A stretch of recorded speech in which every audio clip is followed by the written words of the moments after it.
Assalamualaikum friends, welcome to my channel Entry Test Preparation with Paras in collaboration with ETS यानी educational testing service की तरफ से आपको ये वीडियोस डिलीवर की जा रही हैं। और आज हम इंटर फिजिक्स चैप्टर नंबर 1 दी हीट से पंजाब और सिंटेक्स की बुक को कंपेयर करके टॉपिक कार्नोट हीट इंजन को डिस्कस करने वाले हैं। तो इससे पहले वाली वीडियोज़ देखना भी मत भूलिएगा। आइए हम अपने टॉपिक की तरफ चलते हैं। कार्नोट हीट इंजन, बेसिकली जो कार्नोट हीट इंजन है ये साडी कार्नोट ने 1824 में प्रपोज किया था, एक ideal external combustion heat engine. और ये जो ideal external combustion heat engine है ये फ्री है from the losses of energy, conduction और फ्रिक्शन की वजह से। इवन इस इंजन की भी, इस ideal external combustion heat engine की बात करें तो इसकी भी 100% एफिशिएंसी नहीं होती, क्योंकि कुछ ना कुछ हीट एनर्जी क्या होती है, एक्सपेल होती है। जैसे कि हमने केल्विन स्टेटमेंट पढ़ी, क्लॉसियस स्टेटमेंट पढ़ी, तो वो वीडियोस देखना भी मत भूलिएगा, क्योंकि उससे आपका बेसिक कॉन्सेप्ट क्या होगा, क्लियर होगा। तो हमने कहा था कि हीट इंजन 100% एफिशिएंट नहीं होता, क्योंकि एटमॉस्फेयर का टेम्परेचर कभी भी 0 केल्विन प्रैक्टिकली नहीं होगा। तो प्रैक्टिकली जो हीट इंजन है वो भी 100% एफिशिएंट नहीं होगा।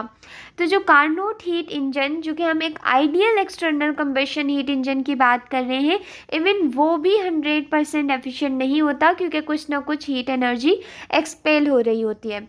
अच्छा, अब ये जो कार्नोट साइकिल है इसके 4 ऑपरेशनल प्रोसेस आते हैं एक सिंगल कार्नोट साइकिल में। इसकी अगर कंस्ट्रक्शन की बात करें तो इसमें एक सिलेंडर होता है जिसमें इंसुलेटेड फिक्स्ड वॉल्स होती हैं, और बेस जो होती है वो कंडक्टिंग होती है, और एक इंसुलेटिंग फ्रिक्शनलेस मूवेबल पिस्टन लगी होती है, और इनक्लोज होती है ideal gas as a working substance. तो हमने कहा जो ideal heat external combustion heat engine जिसकी हम बात कर रहे हैं, इसमें क्या होगा, एक सिलेंडर होगा जिसकी इंसुलेटेड फिक्स्ड वॉल्स होंगी, बेस जो होगी वो कंडक्टिंग होगी। इंसुलेटर क्या होते हैं, कंडक्टर क्या होते हैं, ये तो ऑब्वियसली आपको पता होगा।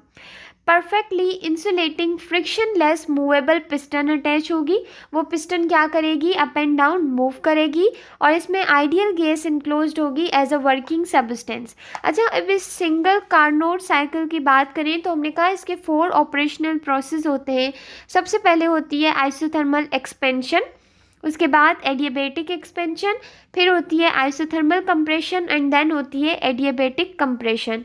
तो सबसे पहले अगर फेज़ की बात करें तो होगा आइसोथर्मल एक्सपेंशन। अच्छा, आइसोथर्मल एक्सपेंशन की अगर हम बात कर रहे हैं तो आइसोथर्मल में क्या रहता है, टेम्परेचर क्या रहता है, कांस्टेंट रहता है। तो हमने कहा इसमें क्या रहेगा, टेम्परेचर कांस्टेंट रहेगा। तो जो इंजन है जिसका टेम्परेचर पहले T1 था, वॉल्यूम V1 था, प्रेशर P1 था, अगर उसको प्लेस कर दिया जाए on the source hot body पे एट टेम्परेचर T1, तो जैसे ही प्रेशर को हम क्या करते हैं, कम करते हैं, पिस्टन गैस अलाउ करेगी टू एक्सपेंड आइसोथर्मली। जैसा कि आपको पता है प्रेशर और वॉल्यूम का इन्वर्स रिलेशन होता है। प्रेशर को हमने क्या किया, लोड यानी प्रेशर को कम करेंगे तो जो पिस्टन गैस होगी वो अलाउ होगी टू एक्सपेंड आइसोथर्मली, यानी उसका टेम्परेचर क्या रहेगा, कांस्टेंट रहेगा। यहाँ पे हम आइसोथर्मल एक्सपेंशन की बात कर रहे हैं। सिस्टम वर्क करेगा सराउंडिंग पर at observation of some quantity of heat Q1। जैसे कि अगर आप इस डायग्राम में देखें तो हमने कहा सबसे पहले अगर इस फेज की बात करें तो ये हो रही है आइसोथर्मल एक्सपेंशन। पहले प्रेशर था P1, वॉल्यूम था V1 और टेम्परेचर था T1। ये जो आइसोथर्मल एक्सपेंशन हुई है, यानी इसमें क्या होगा, वॉल्यूम इंक्रीज होगा, प्रेशर डिक्रीज होगा, टेम्परेचर सेम रहेगा। तो प्रेशर डिक्रीज होके हुआ P2, वॉल्यूम इंक्रीज होके हुआ V2, और टेम्परेचर क्या रहा, कांस्टेंट रहा। उसके बाद आती है एडियाबेटिक एक्सपेंशन। इसमें क्या होगा, एडियाबेटिक में क्या होता है कि जो हीट एनर्जी एब्जॉर्ब जो होती है, Q जो होती है वो क्या रहता है, कांस्टेंट रहता है। यानी कि अगर हम किसी इंजन को किसी इंसुलेटर के ऊपर रख देते हैं, उसके बाद प्रेशर को डिक्रीज़ करते हैं यानी लोड को डिक्रीज़ करते हैं, तो पिस्टन गैस क्या होगी, एक्सपेंड होगी एडियाबेटिकली, यानी कि जो Q होगा वो क्या रहेगा, कांस्टेंट रहेगी, हीट एनर्जी कांस्टेंट रहेगी।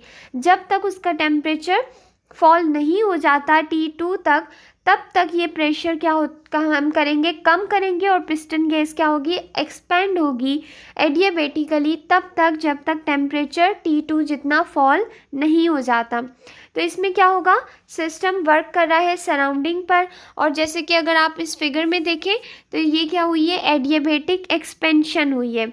इसमें क्या हुआ कि जो प्रेशर है P2 वो क्या हुआ है, डिक्रीज़ होके हुआ P3, और वॉल्यूम जो है ये क्या होगा, इंक्रीज़ होके हुआ V3, और टेम्परेचर भी क्या हुआ है, फॉल होकर हुआ है T2। यानी कि यहाँ पर जो सिस्टम है उसने क्या किया है, वर्क किया है सराउंडिंग पर, तो इसे एडियाबेटिक एक्सपेंशन कहते हैं।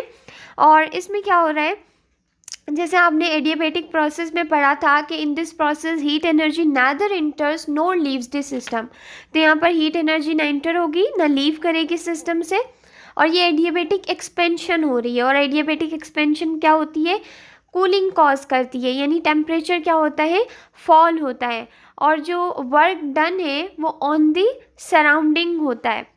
तो यहाँ तक जो है वो आपको क्लियर हो गया। उसके बाद आती है आइसोथर्मल कंप्रेशन। तो आइसोथर्मल कंप्रेशन में क्या होगा, आइसोथर्मल यानी कि टेम्परेचर क्या रहेगा, कांस्टेंट रहेगा। अब कंप्रेशन की बात कर रहे हैं तो इसको कोल्ड बॉडी यानी सिंक पर प्लेस करेंगे। जैसे अगर हमने आइसोथर्मल एक्सपेंशन की बात की थी तो हमने उसको एक सोर्स हॉट बॉडी पर प्लेस किया था, आइसोथर्मल कंप्रेशन में हम उसे कोल्ड बॉडी यानी सिंक पर प्लेस करेंगे। तो कंप्रेस करना है ना हमें, तो हम प्रेशर को क्या करेंगे, इंक्रीज़ करेंगे। यानी जब लोड यानी जब प्रेशर को इंक्रीज़ करते हैं तो पिस्टन गैस कंप्रेस होगी आइसोथर्मली, यानी उसका टेम्परेचर तो फिर भी क्या रहेगा, कांस्टेंट रहेगा। लेट Q2 अमाउंट जितनी हीट रिजेक्ट हो जाएगी सिंक में और सराउंडिंग वर्क करेगी सिस्टम पर। जैसे कि अगर आप इस डायग्राम में देखें, यहाँ पर क्या हुआ कि अब ये जो हो रही है ये क्या है, ये आइसोथर्मल कंप्रेशन है। प्रेशर जो है ये क्या हुआ, डिक्रीज़ हुआ, सॉरी प्रेशर जो है वो हम क्या करें, इंक्रीज़ करें, क्योंकि हम आइसोथर्मल कंप्रेशन की बात करें। इंक्रीज़ होकर हुआ P4, और जो हमारे पास वॉल्यूम है वो डिक्रीज़ हुआ और कितना हुआ V4, क्योंकि हम आइसोथर्मल कंप्रेशन की बात कर रहे हैं। उसके बाद टेम्परेचर आप देखें तो यहाँ पे भी T2 है और यहाँ पर भी T2 है, यानी टेम्परेचर कांस्टेंट रहेगा, आइसोथर्मल की बात हो रही है। उसके बाद एक और ऑपरेशनल प्रोसेस आता है और वो है एडियाबेटिक एक्सपेंशन का। इसमें क्या होगा, एडियाबेटिक एक्सपेंशन यानी जिसमें ना ही हीट एनर्जी एब्जॉर्ब होगी ना ही इंटर होगी। तो इंजन को हम एक इंसुलेटर पर प्लेस करेंगे और जैसे ही लोड यानी प्रेशर को इंक्रीज़ करेंगे तो गैस क्या होगी, कंप्रेस होगी एडियाबेटिकली तब तक जब तक टेम्परेचर राइज ना हो जाए। आपको पता है कि एडियाबेटिक एक्सपेंशन कूलिंग कॉज करती है, टेम्परेचर डिक्रीज़ होता है, और एडियाबेटिक कंप्रेशन की बात करें तो वो हीटिंग कॉज करती है और उसमें टेम्परेचर इंक्रीज़ होता है। और वॉल्यूम क्या हो जाएगा, रिड्यूस हो जाएगा, क्योंकि हमने यहाँ पे कंप्रेशन करवानी है तो हमने प्रेशर को इंक्रीज़ करवाया, वॉल्यूम डिक्रीज़ होगा, which the gas initially has. Surrounding क्या करेगी, वर्क करेगी सिस्टम पर। जैसे कि अगर आप यहाँ पर देखें तो ये क्या हो रही है कि जो प्रेशर है वो क्या हुआ है, इंक्रीज़ हुआ है, P4 से P1 हो गया, और जो वॉल्यूम है पहले V4 था अब रिड्यूस होकर V1 हुआ, और टेम्परेचर क्या रहेगा, T2 से जो है वो इंक्रीज़ होकर T1 हो जाएगा। तो ये वो 4 ऑपरेशनल प्रोसेस हैं जो कि एक सिंगल कार्नोट साइकिल में होते हैं। और यही सेम चीज़ें पंजाब टेक्स्ट की बुक में भी लिखी हुई थी, तो इसलिए मैंने उसको डिस्कस नहीं किया, सेम वही बातें लिखी हुई हैं। अब सबसे पहले क्या हुई, आइसोथर्मल एक्सपेंशन हुई, उसके बाद एडियाबेटिक एक्सपेंशन हुई, एंड देन आइसोथर्मल कंप्रेशन, और फिर एडियाबेटिक कंप्रेशन हो गई। तो सेम वही 4 ऑपरेशनल प्रोसेस होंगे, वही सेम काम होगा। तो आज हमने डिस्कस किया कार्नोट हीट इंजन को। होप कि आपको इस वीडियो से हेल्प हुई होगी। अगर आपको वीडियो पसंद आई हो तो लाइक ज़रूर करें, और अगर आप चैनल पर न्यू है तो सब्सक्राइब करना मत भूलिएगा, ताकि हमारी आने वाली तमाम वीडियोज़ की नोटिफिकेशन आपको रिसीव हो सके। नेक्स्ट वीडियो में हम एंट्रोपी के टॉपिक को डिस्कस करने वाले हैं, तो वो वीडियो देखना भी मत भूलिएगा। Thank you.